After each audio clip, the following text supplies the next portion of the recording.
రత్నకుమార్ అయితే ప్రస్తుతం స్వేచ్ఛ మృతదేహం ఎక్కడుంది, ఎప్పుడు అంత్యక్రియలు నిర్వహిస్తారు? సో ప్రజెంట్ స్వేచ్ఛ మృతదేహానికి పోస్ట్ మార్టం అనేది ప్రక్రియ అనేది జరుగుతోంది. ప్రజెంట్ గాంధీ హాస్పిటల్లో ఆమె యొక్క మృతదేహానికి పోస్ట్ మార్టం ప్రక్రియ నిర్వహిస్తున్నారు. వైద్యుల సమక్షంలో ఈ పోస్ట్ మార్టం ప్రక్రియ అనేది జరుగుతుంది. మరోవైపు ఆ పోస్ట్ మార్టం ప్రక్రియ పూర్తవగానే కుటుంబ సభ్యులకు మృతదేహాన్ని అప్పగిస్తారు. అక్కడి నుంచి రామ్నగర్లోని తల్లిదండ్రులు నివాసం ఉంటున్నటువంటి ప్రాంతానికి స్వేచ్ఛ మృతదేహాన్ని తీసుకెళ్లేటువంటి అవకాశం ఉంటుంది.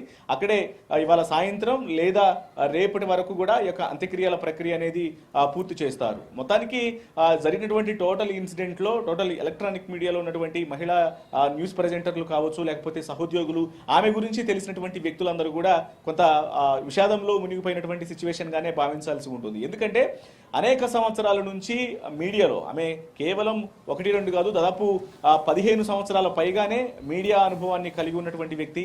అన్ని ప్రముఖ ఛానల్స్ లోనూ చాలా కీలకంగా పనిచేసింది. ఎంతో మంది నాయకులను ఇంటర్వ్యూలు చేయడంలో కావచ్చు, తన యొక్క వాగ్దాటితో ఎంతో మందిని ఆకట్టుకున్నటువంటి వ్యక్తి.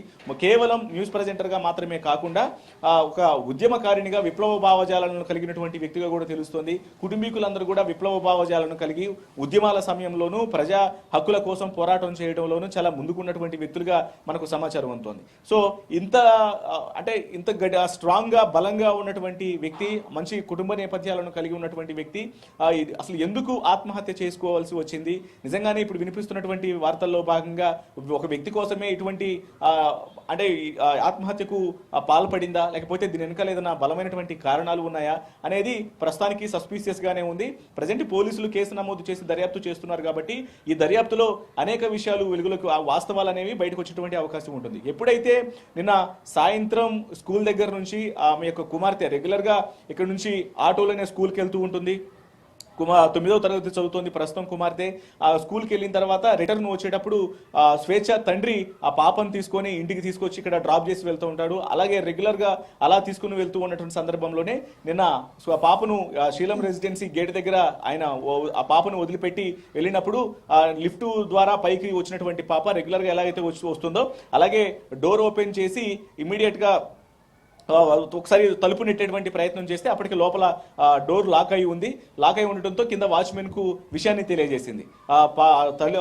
తన అమ్మ డోర్ తీయట్లేదు, ఇమీడియట్ గా వచ్చి చూడాలని చెప్పని తెలియజేసినటువంటి నేపథ్యంలో ఇద్దరు వాచ్మెన్ సతీమణి ఇద్దరు వచ్చి ఒకసారి వాళ్ళు ఎంత పిలిచి ఫోన్లు చేసినా సరే రెస్పాన్స్ అనేది లేకపోవడంతో ఇక ఒక గంట సేపటి తర్వాత బలవంతంగా ఆ డోర్ ను ఓపెన్ చేశారు. ఆ సమయంలోనే లోపల సింగిల్ బెడ్రూమ్ లో నుంచి లోపలికి వెళ్ళి బెడ్రూమ్ లోకి వెళ్ళి ఓపెన్ చేసి చూడగానే ఒక్కసారిగా ఫ్యాన్ కు వేలాడుతూ కనిపించడంతో కన్నీరు మున్నీరుగా విలపించాల్సినటువంటి పరిస్థితి వచ్చింది కూతురు.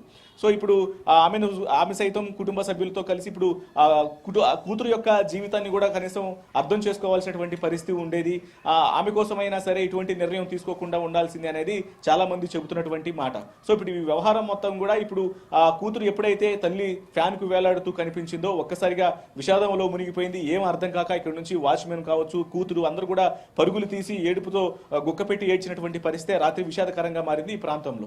సో ఆ తర్వాత ఇప్పుడు ఇమీడియట్ గా పోలీసులకు సమాచారం అందించడం, తల్లిదండ్రులకు సమాచారం అందించడంతో వాళ్ళందరూ ఇక్కడకు చేరుకున్నారు. మృతదేహాన్ని పోస్ట్ మార్టం నిమిత్తం గాంధీ హాస్పిటల్ కు తరలించారు. ప్రస్తుతం గాంధీ హాస్పిటల్లో పోస్ట్ మార్టం ప్రక్రియ పూర్తయిన తర్వాత నివాసానికి తీసుకెళ్లి అక్కడ అంతిమ సంస్కారాలు అనేవి పూర్తి చేస్తారు.